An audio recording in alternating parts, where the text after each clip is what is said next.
Bismillah. Assalamualaikum warahmatullahi wabarakatuh.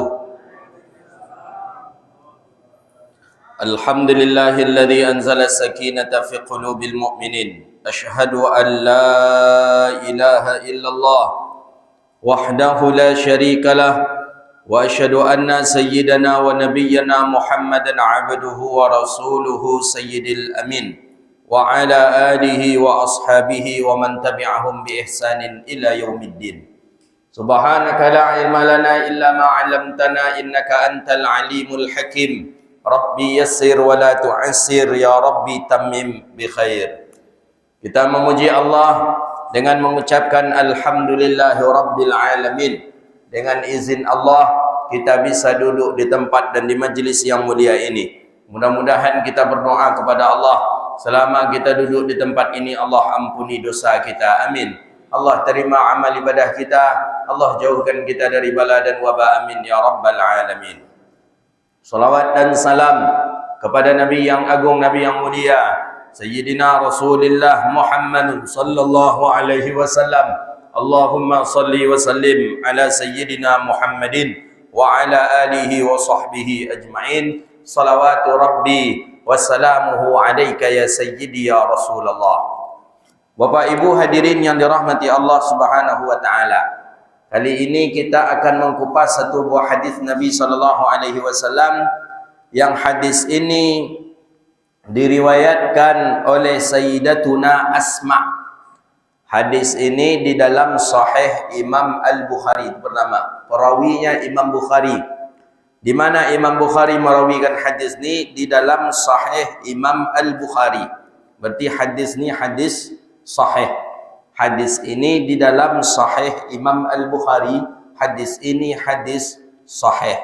Kedua, periwayat hadis ini, dia menerima hadis ini dari Rasulullah langsung sahabiyah namanya Asma. Ini ada satu orang lagi sahabiyah, sahabat perempuan, namanya Asma. Asma ni anak daripada Abu Bakar. Abu Bakar ada anak perempuannya yang masyhur dua. Satu namanya Aisyah, itu isteri Nabi.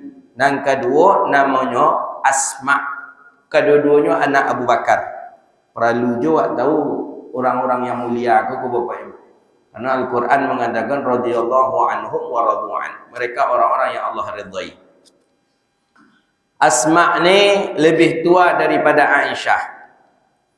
Asma ketika ayah masuk Islam, Asma ditawarkan oleh ayah. Asma masuklah ke agama ayah, agama Islam. Ikutlah bersama ayah.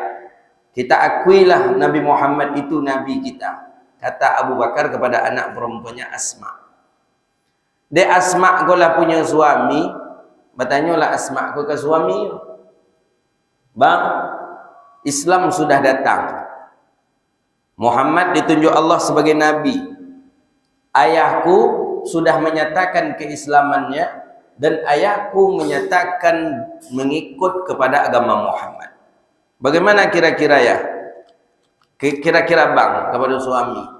Suami tetap tak mau. Tidak, kata suami Asma, aku tetap dengan agama nenek moyangku. Kata sang suami. Lama berjalan, akhirnya tak tahan. Karena perubahan ayah nampak. Ayah menjadi orang yang taat luar biasa. Ayah menjadi orang yang soleh luar biasa. Akhirnya Asma ditinggalkan oleh Asma suami. Dia ikut ayah dan beriman kepada Nabi SAW. Nah, makanya Asma itu termasuk perempuan yang kuat imannya. Anak lakinya ditinggalkannya demi Islam. Nah, itu orang yang sempurna daripada imannya. Maka ini juga lah dalilnya Bapak Ibu yang dirahmati Allah. Kalaulah berbeda agama, maka terfasah nikah. Umpama ku muslim je muslim. Lah 10 tahun wak beragama, 10 tahun kita menikah muslim je muslim. Tiba-tiba salah satu di antara keduanya, mohon maaf, na'udzubillah, murtad, maka terpasahlah nikah. Nikah terputus, Pak. Awak muslim, bini muslim. Tiba-tiba dalam perjalanan awak non muslim, murtad, Na'udzubillah. Terfasah nikah, terputus nikah. Ikolah dalam perjalanan menikah. Apalagi dari awal berbeda agama, lebih-lebih lagi tidak sah nikah. Dah jadi berbeda agamanya. Yang cik ko kafir, yang cik ko Islam. Dilanjutkan dek KUA. KUA-nya perlu dipertanyakan. Kadang orang gitu, tidak apa no artis yang tu beda agama, mak tu artis, dunianya dunia iblis. Awak mau ikut pun awak. Beda agama tak boleh diikut. Itu yang perlu kita pertegas kini kong. Karena banyak samar-samar gini kong. Di kota-kota aku lah mulai. Tak pernah apa no nampan tiang sama-sama inyolai ke gereja awak di kamu saji. Tak bisa. Harus jaleh agamanya Islam ya sama Islam. Bayangkanlah Asma lah dalam perjalanannya Tuhan Asma dalam perjalanan menikah. Dek karena lakinya ndak nio mau ikut Nabi Muhammad, dah terfasah nikah. Inyo mau ikut Nabi Muhammad, lakinya silakan saja. Aku kini kalau mulai pula trend di kita ko, oh nikah beda agama ndak apa dah. Sah-sah saja kalau lenyo lai sama-sama menjago. Nah, Islam jelaslah. Beda agama tak boleh. La tunkihul musyrikati hatta yu'min. Dalam Quran Allah jelaskan, tak sah nikah musyrik, tak sah nikah mukmin dengan kafir. Hatta yu'min, sampai kafir tu beriman, masuk Islamnya dulu baru sah menikah. Lah dalam perjalanan menikah berbeda agama mesti putus cerai. Apalagi dari awal aja lebih beda agama. Dan si anu ko agamanya kafir, non muslim. Dan awak Islam, jelas berbeda agama, tak boleh kita samakan. Terfasah menikah. Nah, akhirnya Asma menikahlah dengan seorang laki-laki. Siapa nama lakinya? Asma itu yang kedua, Zubair bin Awam, Muslim. Nah, kau orang-orang hebat aja nan buat sabui, kau orang-orang nan lah ada namanya di Serugo. Zubair bin Awam namanya.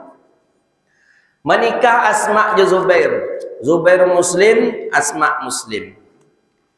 Lahirlah anak dari Zubair bin Awam dengan Asma. Pertama kali lahir di Madinah. Siapa namanya? Abdullah bin Zubair bin Awam. Asma je Zubair menikah. Hijrahlah ke Madinah. Anak orang Makkah. Orang Makkah itu apa nama? Orang kaum Ansar, kaum Muhajirin. Muhajirin yang hijrah. Ayahnya Makkah, amaknya Makkah, orang Makkah. Lahir anak pertama kali di Madinah ketika Nabi hijrah. Siapanya? Abdullah bin Zubair bin Awam, itulah yang lahir pertama kali. Tapi kalau amaknya Madinah, ayahnya Madinah, anak yang lahir pertama kali Nabi hijrah ke Madinah siapa? Nu'man bin Bashir. Harus tahu aku, Pak Ibu. Kau tentu dapat Ronaldo, tu Syahrini, tu siapa lah yang tentu dapat ku orang-orang dan Allah sebut-sebut dan Nabi Muhammad banggakan. Nanti Abdullah bin Zubair bin Awam, anak orang Makkah yang lahir pertama kali di Madinah. Nu'man bin Bashir, anak orang Madinah yang lahir pertama kali di Madinah setelah Nabi hijrah. Nah, lahirlah seorang anak namanya Abdullah. Berarti Abdullah ku cucu dek Abu Bakar. Pas lahirlah, jadi Asma tu ketika Nabi hijrah, Asma dalam keadaan hamil. Ya Allah, terbayang dah bapak-bapak ibu-ibu Asma tu. Ayahnya jo Nabi sedang di gunung. Kan keluar dari rumah malam pergi hijrah, ku musuh di belakang. Asma. Siapa nampai mantan makanan katih dalam riwayat hadis? Asma, bukan Aisyah.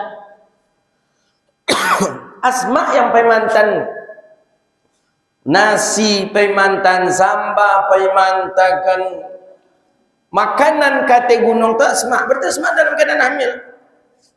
Cik lay apa karajo Asma? Ayah turun ke bawah, ke berangkat ke Madinah telapak kaki ayah jo Nabi banyak di bawah. Bekas telapak kaki. Kalau di Arab awak berjalan pak tu salah satu kelemahan kalau awak berjalan di pasir. Berbekas. Nampak telapak kaki Nabi jo telapak kaki Abu Bakar tu berjalan menuju Madinah. punya siasat Asma. Bagaimana cara menghapus, menghilangkan jejak telapak kaki tadi. Akhirnya Asma datang ke orang Makkah yang punya kambing. Datang Asma, kece Asma, Pak, kambing apa berapa iku, Pak? Ledom 50 iku. Kece Asma, boleh ambo mengembalon kambing apa agak sehari jadi lah, Pak. Tidak usah Pak, bayi ambo, Pak. Datanglah ke orang kau, Pak, apa punya kambing, Pak, lain berapa 100 iku. Boleh ambo mengembalaukan kambing Pak, tidak usah bayar. Tentu orang Arab mau. Tapi ada orang mengembalaukan kambing gratis, diambillah kambing orang kau, diambil kambing orang kau. Kambing orang kau di kebalan sebelah kau. Akhirnya untuk apa? Semakin banyak kambing di bawah kaki gunung tadi, tentu telapak kaki kambing tadilah yang menghapus telapak kaki Abu Bakar dengan Nabi SAW. Asma mengerjakan itu dalam keadaan hamil. Maka lahirlah anak. Siapa nama anak? Abdullah. Jadi ketika anak lahir langsung Abu Bakar senang karena lahirnya di Madinah. Cucu gua lahir di Madinah, asal cucu asal Makkah. Ketika di Madinah digendonglah di Abu Bakar, dibawa ke Nabi SAW. Ya Rasulullah, ada habib, ini cucuku ya Rasulullah. Anak saya, anak Asma, anak Zubair bin Awam. Iya. Kata begini Nabi, kata Abu Bakar, kata Nabi, sudah engkau beri nama? Belum ya Rasulullah. Fasamaina bi Abdullah. Maka kita beri nama dia dengan nama Abdullah. Nabi paling suka nama Abdullah. Paling suka. Siapa aja minta nama ke Nabi, Nabi agih nama Abdullah. Maka Nabi punya anak laki-laki bertiga. Anak pertama Nabi laki-laki yang Nabi agih nama Abdullah. Yang kedua Nabi agih namanya Qasim. Yang ketiga dari ibunya orang Mesir Sayyidah Qibtiyah namanya Ibrahim. Maka Abdullah digih nama. Jadilah nama tu Abdullah. Kemudian ditahnikkan oleh Nabi. Ini namanya tahnik. Hadisnya sahih dalam Sahih Bukhari. Hadisnya sahih dalam Sahih Muslim. Tahnik itu hukumnya sunnah, Pak. Apa tahnik itu? Kalau orang tua kita dulu masih ada mengamalkan tahnik. Anak baru berusia 7 hari lah dibawa ke buya, dibawa ke ustaz untuk disuakan makanan kemuncung anak tadi.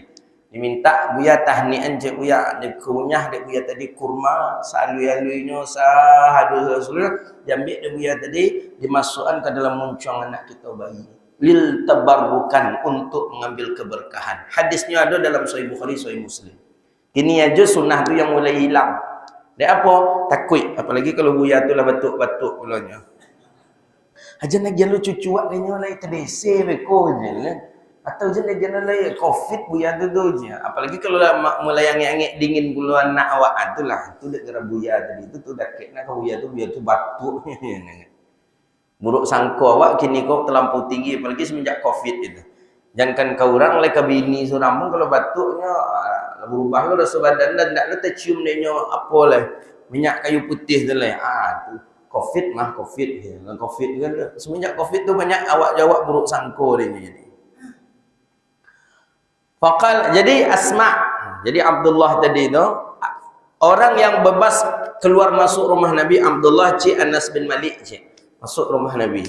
Keluar masuk ya, karena Aisyah tu apa tiba dia Abdullah tu tante, makcik kalau bahasa kita nya metek ya. Makciknya, tantenya. Berarti kalau Nabi, omnya lah tiba tu kalau awaknya ya. Cuman kalau mungkinnya bawa om ke Nabi tu kan. Asma siapa tadi? Abdullah tadi. Jadi Abdullah tu biasa keluar masuk Nabi, keluar masuk rumah Nabi. Pernah hamba meriwayatkan hadis tentang yang meminum darah Nabi. Jadi Nabi sedang berbekam Nabi. Nabi memang kalau damam tu Nabi berbekam kadang minum habbatus sauda. Nabi SAW. Berbekam dimasukkan Nabi darah Nabi ke dalam galih. Pernah meriwayatkan hadis. Lepas tu galih tadi Abdullah tu duduk je dekat Nabi, perhatian je Nabi berbekam. Inilah mulai gadang. Kecik Nabi ke Abdullah antarmiha. Buang darah aku ini kata Nabi kepada Abdullah bin Zubair bin Awam, anak Asma tadi. Baik ya Rasulullah. Buang kecik Nabi di tempat yang tak dilihat oleh orang. Ayolah ya Rasulullah. Dibuanglah. Pailah Asma, pailah Abdullah bin Zubair bin Awam ke belakang rumah Nabi. Berjalan. Sejauh jalan, celik kiri kanan, tak ada rumah orang. Ke belakang, tak jodoh. Kalau dibuang darah Nabi tadi, dek Abdullah bin Zubair bin Awam tadi, tak jadilah. Ingatnya pesan Nabi. Kecik Nabi, buang darah tu, di mana? Ditampek nandak ditengok dia orang. Mana tampek nandak ditengok dia orang, kecik Abdullah bin Zubair bin Awam? Tak ada. Kalau nyubuh yang mudeko, inya nampak je kan orang. Nampak dia darah tu. Tak dapat akal dia Abdullah bin Zubair. Dipicangnya matanya dia Abdullah bin Zubair. Diminum darah Nabi yang sagalih tadi. Hadisnya sahih pak. Dibawalah galih kosong dia Abdullah bin Zubair datang ke Rasulullah. Menghadap ke Nabi. Nampak galih kosong dia Nabi. Nabi tanya, alah engkau buang? Alah ya Rasulullah. Di mana engkau buang? Di tempat yang engkau suruh ya Rasulullah. Kecik Nabi dan suruh di mana kecik Nabi? Kecik Abdullah bin Zubair di tempat yang tak dilihat oleh orang ya Rasulullah. Nabi pun bingung di mana tampaknya. Kecik Nabi, aina makanha? Di mana tampaknya? Kecik Abdullah bin Zubair, syarabtu ya Rasulullah. Aku minum darah itu ya Rasulullah. Apa kecik Nabi setelah itu? Man khalata damuhu 'ala dami dakhala al-jannah ma'i. Siapa yang bercampur darahnya dengan darahku, maka dia akan masuk surga dengan aku. Tengok, gara-gara minum darah Nabi masuk surga je Nabi Muhammad. Itulah anak daripada Asma binti Abu Bakar As-Siddiq radhiyallahu taala anhu. Itu darah Nabi bisa darah buaya ustaz yang cucu boleh. Mati ustaz tu ambil lah darah mampu elok sudah tu dah. Panjang kalau bercerita Asma. Asma kau orang mulia. Sampai Asma ko ndak ada hartanya, punya orang kaya tapi tajur saduq, orangnya pemurah. Orang kaya tapi pemurah, banyak harta. Jadi ketika nyo meninggal dunia tu nyo ndak ada punya harta kecuali baju yang terpasang atau pakaian yang melekat pada tubuhnya. Inilah tarasunyo ke meninggal dunia. Lah tarasu dia nyo, harta mana punya anak dia gen kana, mana punya ahli waris dia gen kana. Nam punya nyo ko pun lah diwakafkan dia. Jadi ketika dia meninggal dunia, nenek ada dirinya tu nyuakafkan. Orangnya memang luar biasa. Pemurah dan perempuan yang taat. Namanya Asma binta Abu Bakrin. Namanya Asma, anak daripada Abu Bakar As-Siddiq radhiyallahu taala anhu. Jadi kalau bercerita tentang Asma, hampir-hampir samalah kemuliaan Asma ku dengan Sayyidatuna Aisyah. Ada Asma, ada Sayyidatuna Aisyah. Apa kata Asma? Masuk kita ke hadis, redaksi hadis. Qadimat alayya ummi wa hiya musyrikah. Aku didatangi oleh ibuku. Kata Asma, wa hiya musyrikah. Tapi ibuku ini dia seorang musyrik kafir. Berarti Abu Bakar menikah dengan seorang perempuan, kemudian lahirlah anak namanya Asma. Asma go punya amak ndak muslim dah, kafir, ndak niat mengikut ke suami. Iko bukan barang langka. Jangan disebut pula barang langka, oleh lakinya taat apa bininya ndak. Biasa tu tanya Allah. Ya awak saya nampak di lingkungan masyarakat awak. Ada lakinya taat, bininya celaka kadang. Ada dia awak. Kadang ada bagai bininya nak cuk pai wirid, pai pengajian dan taat. Tiba di laki celaka. Kadang ada pula bagai anaknya taat, anak yang kamu saji, laki bini celaka. Ada jadi kampung awak tu ketiga-tiga sama-sama celaka. Ada bini celaka, laki celaka, anak celaka. Apa dia tantula dia uya? Memang tak ada nampak di masjid. Inyo anaknya nak nampak, laki nak nampak, bini nak nampak. Nantinya keluarga celaka nama. Kok terangah keluar tu lah entahlah pun nak ni datang kamu saji. Sudah ikut bongi ke ambo le kasar ceramah ustaz tu. Jo elok-elok nak jo pandai tu jo kasar tu nak jo pandai mati selalu. Qala ambo lah berapa tahun bo wirid di siku dan datang itu ya nampak dah. Entah memang itu orang ada di kompleknya. Dari 2007 boleh ngaji di siku. Balik dari Sudan ngaji masuk 2007 boleh, 2008 boleh. 2007 lah, 8 Malaysia, 9 Malaysia, 20, 2001, 2022, 2023, 2024, sampai lah 8 tahun mau ngaji di situ. Dan orang itu je nampak nama. Tak ada bertambah, nak mampu ya doh, ya dah pulang. Lagi bertambah ada je. Memang kalau daerah Panam konan ramai. Mengaji dari dulu lagi konan ramai. Tapi itu aja nampak namanya. Makanya ya. Mudah-mudahan tak banyak dan cilako tadi di Siko tak banyak. Di Siko kau banyak dan elok-elok. Ado bukan tak ado. Ke mana lah PKJ kan.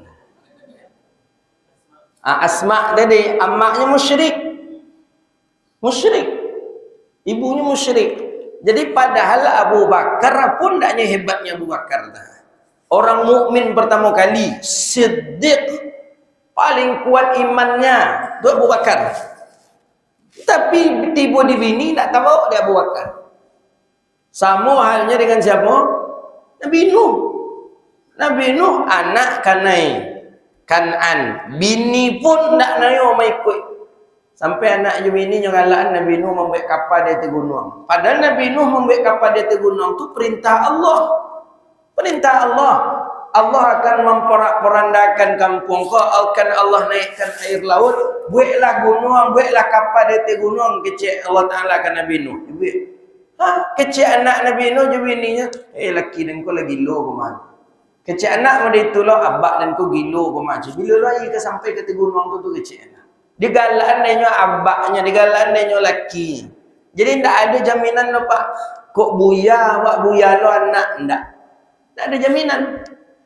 Buya gitu kiai pula anak tak ada jaminan, tak ada jaminan sama sekali. Maka oleh karena itu iman tak bisa diwarisi. Berapa hendaknya Nabi Muhammad merayu pamannya, mentalkinkan pamannya la ilaha illallah, la ilaha illallah. Kamu meninggal dunia la ilaha di gargar. Allah nak bisa dipaso dek Nabi la ilaha illallah indaknya le dipaso je dek Nabi turun ayat Nabi kena berang jadi ini Nabi kena tegur dek Allah Ta'ala. Apa bunyi ayatnya? Ya Muhammad innaka la tahdi man ahbabta walakinna Allah yahdi man yasha. Hei Muhammad, innaka la tahdi man ahbabta. Engkau tak bisa memberi hidayah kepada orang yang engkau kehendaki, yang engkau cintai. La, walakinna Allah yahdi man yasha. Akan tetapi Allah memberi hidayah kepada orang yang Allah kehendaki. Maka iman tak bisa diwariskan.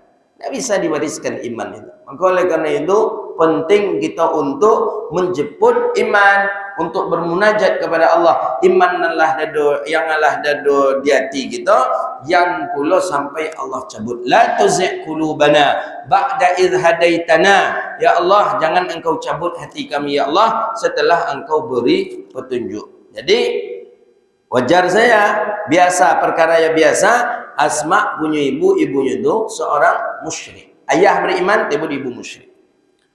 Fi ahdi Quraisyin idza ahadu Rasulullah sallallahu alaihi wasallam fastabtu, bertanya Asma go ingin bertanya ke Rasulullah, memastikan sebuah hukum ke Rasulullah. Nah, nanti kita baca terjemahan hadis dulu. Apa yang ditanya oleh Asma?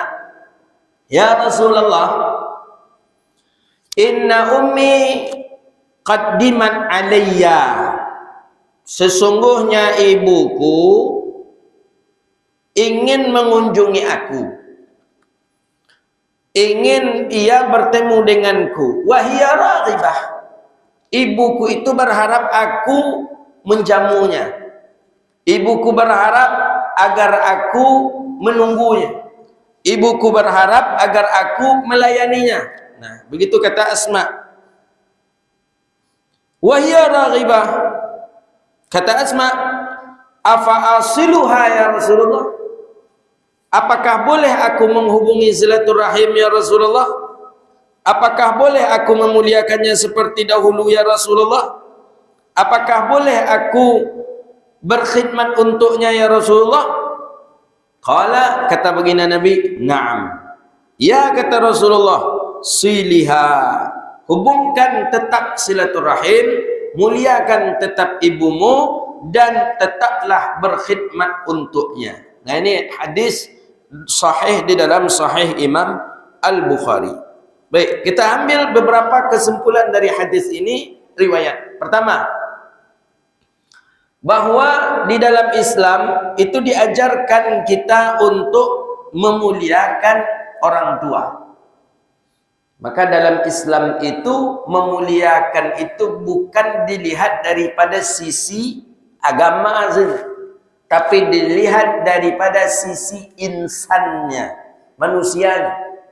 Maka dikatakan dalam Al-Quran itu, walaqad karamna bani Adam, dan sungguh telah kami muliakan anak cucu Adam.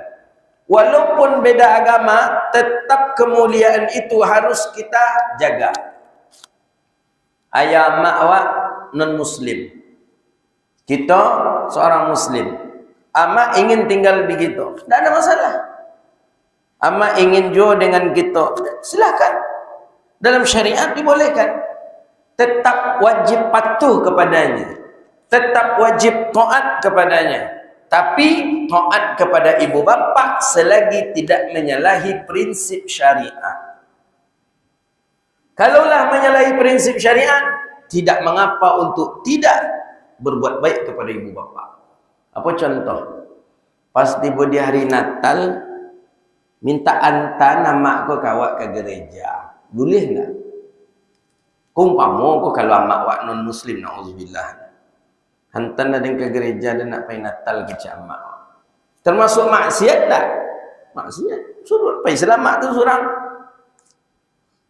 Pergi selamat surang mak, pergi pakai Gojek je awak. Nak pandai dengan Gojek tu download aplikasi. Wak tolong mendownload anya. Alah sama lu man aana ala maksiatin.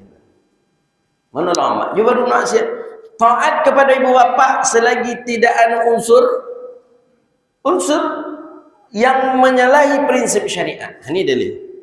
Maka apapun dalam Islam, hubungan antara anak dengan orang tua tidak ada penghijabnya, tidak ada yang membatasinya kecuali membatasinya syariat saja.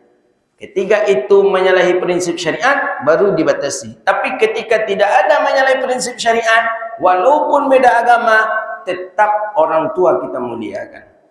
Hadis ini yang kedua menggambarkan kepada kita bahwa beda agama sekalipun dianjurkan untuk kita memuliakan ibu bapa berbeda agama, apalagi yang seagama.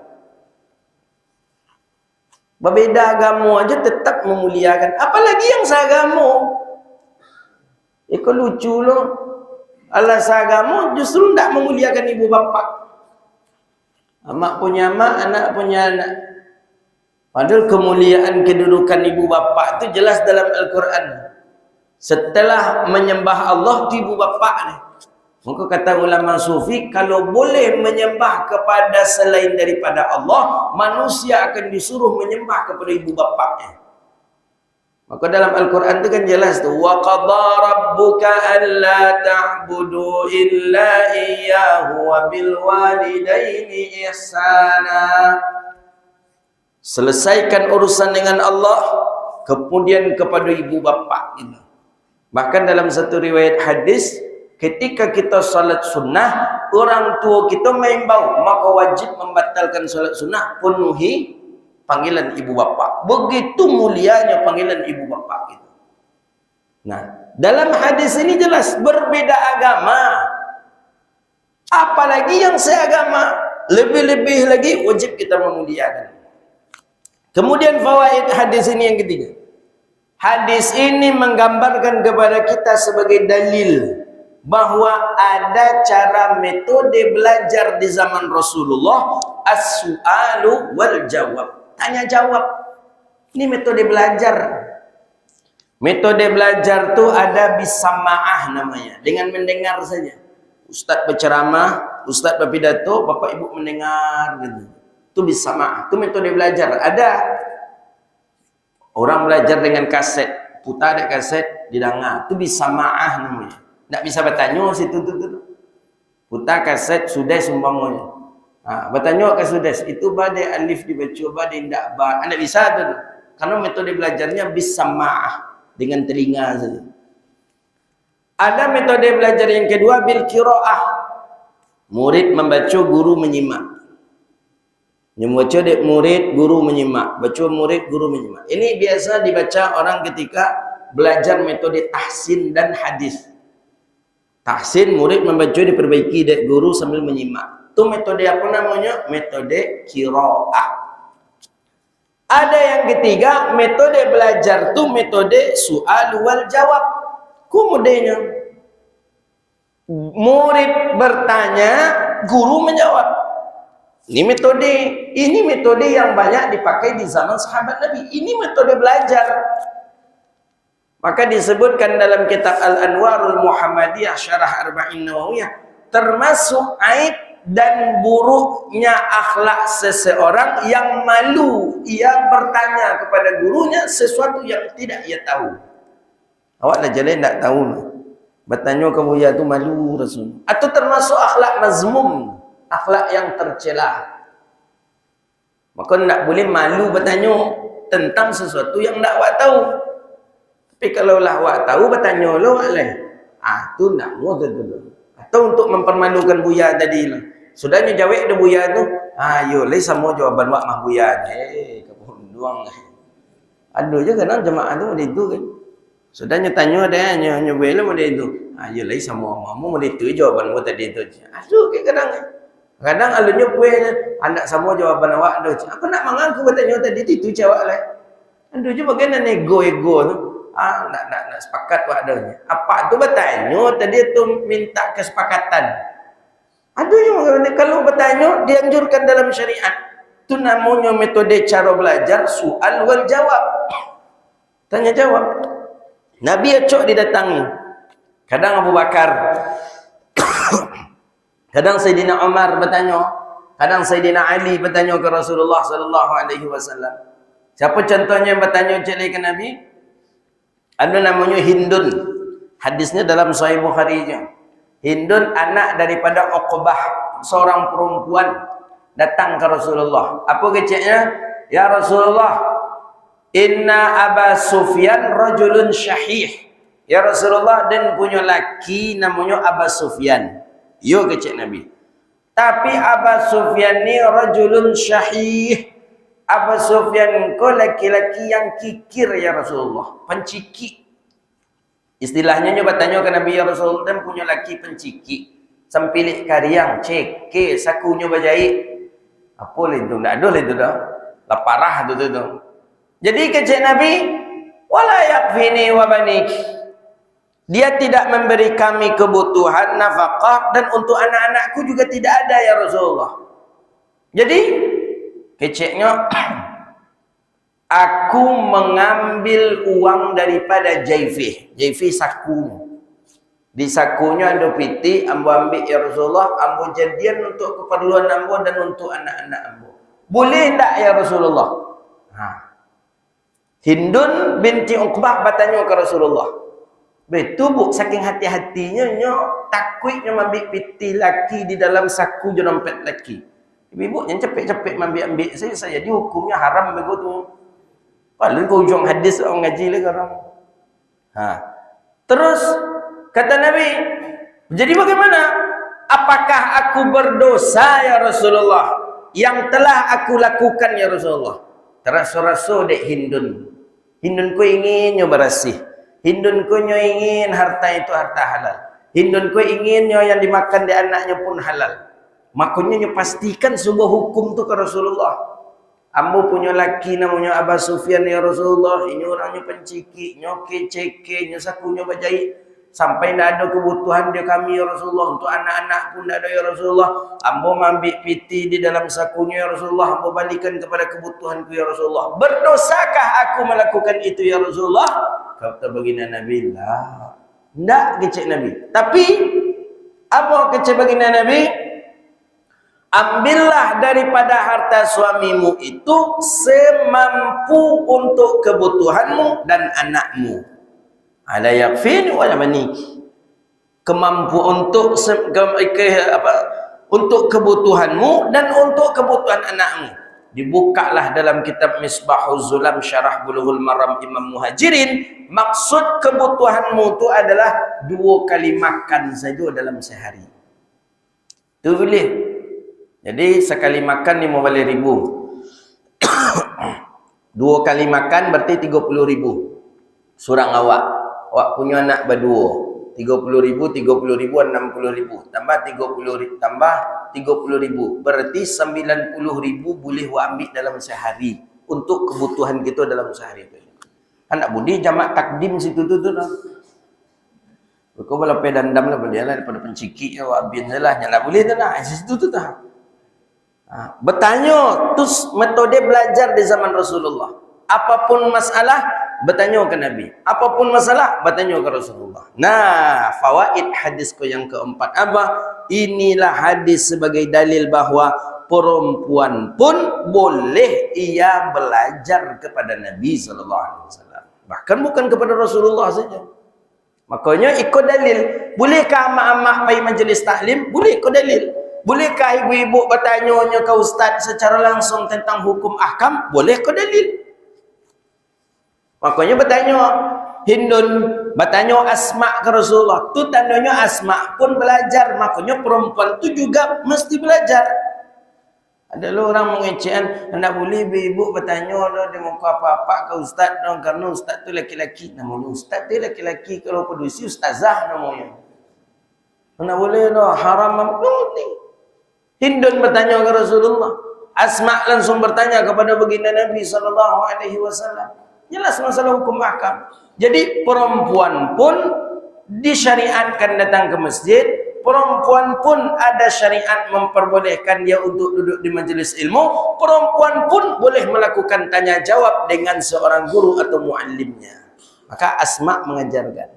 Jadi Asma bertanya ke Rasulullah, bukan inyo saja yang mendapat ilmu, tapi orang lain dapat juga ilmu. Nah, kesimpulan hadis yang kelima, bahawa memang dalam fitrahnya manusia berbeda kadang agama daripada satu darah. Kan sedarah. Amak awak, amak aku kan kita lahir dari rahim amak, tapi tidak menjamin kita seakidah dengan amak kita. Makanya tak bisa awak pasur. Oh, awak masuk Islam, amak masih non-muslim di kampung. Pulang awak ke kampung, awak pasur amak awak. Tak bisa. Kita paksa mak kita. Tak bisa. Sampai kita pukul mak kita. Tak bisa. Syariatlah mengatur. Walaupun kita berbeza daripada sisi agama, tapi ada yang menyatukan nasab. Kalau tak ada nasab pun masih disatukan. Oleh apa? Oleh insan. Karena kita ini adalah ciptaan Allah, maka kita saling hormat menghormati. Itu dia. Jadi bukan menghormati itu toleransi yang kebablasan, enggak. Yang kita saling hormat menghormati. Tiba di hari Natal awak membaca marhaban jorebana di gereja. Tiba beko di maulid Nabi nyolo membaca haleluya di masjid awak. Enggak tu bukan toleransi tu. Kan dulu kini go orang Natal, orang tak meminta awak lo menyodorkan diri. Kami baca selawat lah di gereja besok pas Natal yo. Itu bukan toleransi, itu bongak namanya. Aduh tu. Inyolah menawarkan diri, besok kami yang jaga gereja Pak ya pas Pak Natal. Nah, itu nak toleransi itu dah. Yang toleransi itu dalam Al-Quran itu jaleh lakum dinukum waliyadin, bagi kamu agama kamu, bagi kami agama kami. Lah pernah ditawarkan ke Nabi dulu. Apa kecil orang kafir Quraisy ke Nabi Muhammad? Nah itu dah Muhammad. Karena Islam bertambah kembang juga. Nah itu dah Muhammad. Dikozilah Muhammad. Engkau datang kepada Kanais itu gereja. Engkau datang ke tempat ibadah kami setiap hari pengabdian kami. Pokoknya setiap Natal engkau datang ke kami. Setiap ada pengabdian bakti engkau datang ke tempat kami. Bekot tiba di hari Jumat kami datanglah ke masjid engkau yang Muhammad. Lah ada tawaran itu. Engkau pergi ke gereja kami tiba di hari bakti kami pergi pula kamu saja engkau ketika engkau beribadah Muhammad. Mau itu sajalah awak buat Muhammad biar adil. Orang kecil orang Yahudi kafir Quraisy ke Nabi Muhammad. Langsung turun Jibril mantan wahyu. Ya Muhammad qul ya ayyuhal kafirun la a'budu ma ta'budun wala antum abiduna ma a'bud wala ana abidum ma abattum. Orang kafir, hendak dah kami takkan menyembah Tuhan kalian, kalian pun takkan menyembah Tuhan kami. Jadi bagaimana? Lakum dinukum waliyadin. Bagi kalian agama kalian, bagi kami agama kami. Silakan kalian lakukan agama kalian, ritual kalian, kami pun agama kami. Sesuailah dengan pepatah orang adat tu. Lampu orang jan di padaman, lampu awak di patarang. Itu yang toleransi tu. Bukan berarti awak harus selalu menjaga gereja ini, harus selalu membaca selawat, harus selalu tahlil. Di gereja macam la ilaha illallah, la ilaha. Emang di masjid engkau nak bisa tahlil? Kenapa harus ke gereja? Nah ni, hati-hati gitu. Islam gini banyak dirusak di orang kini dari dalam. Dari dalam dirusak Islam. Nah, dahulu tu Islam itu tetap istiqamah. Islam itu tetap je. Kini dari dalam dirusak. Dari kajian-kajian, mulai dari toleransi sampai dirusak kepada kajian-kajian. Tasawuf, dulu tasawuf itu murni orang mengkaji tentang akhlak, mengaji tentang bagaimana sifat mahmudah, bagaimana sifat mazmumah. Mulai dulu orang dalam tauhid mengaji bagaimana mengesahkan Allah, mengaji sifat 50. Kini kelah 20 tauhid dicampur dengan ilmu kebatinan. Hampir model dukun modelnya lah. Muhammad itu Allah, Allah itu Muhammad dan masuk ke dalam tubuh kita, maka di dalam tubuh kita ada Allah dan Muhammad. Kaji apa kaji ini? Hati-hati tu. Tu sedang viral gini di Pekanbaru tu. Itu ngaji tauhid tapi gaya praktek kebatinan. Dukun dan mengaji-ngaji model itu tu. Habis aku pengurus masjid, aku lama kaji tauhid tu. Allah diundang pula lama ngaji dukun pula jadi dia. Dalam air ini yang menciptakan air adalah Allah. Yang mengizinkan air ini bisa di sini adalah Allah. Kita pun yang memberi minum adalah Allah. Yang memberi kehendak kekuatan adalah Allah. Sehingga di dalam tubuh kita itu bersatu dengan Allah. Jadi ujung-ujung ke mana kajinya? Yang minum itu adalah Allah. Kaji apa kajinya itu? Jadi beko, tak ada lagi. Itu kajinya dulu ada namanya Wahdatul Wujud namanya. Sesiti Jenar itu dulu model itu. Sesiti Jenar. Karena menurut inyo zat kita ku bisa bercampur dengan zatnya Allah. Sehingga boleh parah kajinya itu. Sehingga ketika orang mencari Sesiti Jenar, tidak salah tapi mencari Allah. Kan bahaya tu. Dan minum Allah, dan duduk Allah. Ngeri kerja itu. Tiba anak mereka mencari apa? Mama apa? Tidak ada apa dengan Allah. Wah, enggak kuat tu. Mana Allah tu duduk di kursi. Kan payah tu, bahaya tu. Ia ke tempat ni elok, ke tempat nang buruk mereka baca rohnya. Kau masuk ke WC kau. Siapa dalam WC ni? Pokoknya hati-hati kita. Tak boleh kaji-kajian seperti itu, tak boleh. Ngaji syariat aja. Ngaji hadis, ngaji tafsir, ngaji fikih. Macam mana Quran kita bisa lebih banyak khatam, bagaimana wuduk kita betul, bagaimana salat kita khusyuk, ibadah kita layu. Nah, kaji-kaji dan tidak-tidaknya dari situ dirusak gini. Dirusak dari cara firqah, dirusak dari cara pemahaman sehingga rusaknya Islam. Maka oleh karena itu Bapak Ibu yang dirahmati Allah, istiqamah kita untuk melakukan kebaikan, istiqamah untuk melaksanakan amalan sunnah, dan mudah-mudahan Allah jadikan kita orang yang taat kepada Allah Subhanahu wa taala. Jadi kesimpulan kajian kita pertama bahwa ada perbedaan memang dalam fitrah Islam, orang tua berbeda agama kadang dengan anak. Yang kedua, ada metode belajar dalam Islam itu tanya jawab. Yang ketiga, bahwa ibu bapak kita walaupun berbeda agamanya dengan kita, maka tetap harus kita muliakan. Mudah-mudahan Allah berkahi kehidupan kita dunia wal akhirah. Allah jauhkan kita dari bala dan wabak, dan Allah selalu dan senantiasa mengistiqamahkan kita untuk melakukan kebaikan-kebaikan. Amin ya rabbal alamin. Rabbana atina fid dunya hasanah wa fil akhirati hasanah wa qina adzabannar. Allahumma faqihna fid din wa 'allimna at-ta'wil wahdina ila siratikal mustaqim. Rabbana wa atina ma wa'adtana 'ala rusulika wa la tukhzina yawmal qiyamah innaka la tukhliful mi'ad. Allahumma 'izzil islam wal muslimin. Allahumma ansuril muslimina fi kulli makan ya rabbal alamin. Allahumma ja'alna ahlana wa auladana min ahli al-'ilmi wa ahli al-khair wa la taj'alna wa iyyahum min ahli su'i wad-dharri wal jahli. Rabbana atina fid dunya hasanah wa fil akhirati hasanah wa qina 'adzabannar. Wa sallallahu ala sayyidina Muhammadin wa ala alihi washabihi ajma'in walhamdulillahi rabbil alamin. Assalamualaikum warahmatullahi wabarakatuh. Kajian kita datang kepada beliau mengenai ilmu yang telah saya sampaikan tadi.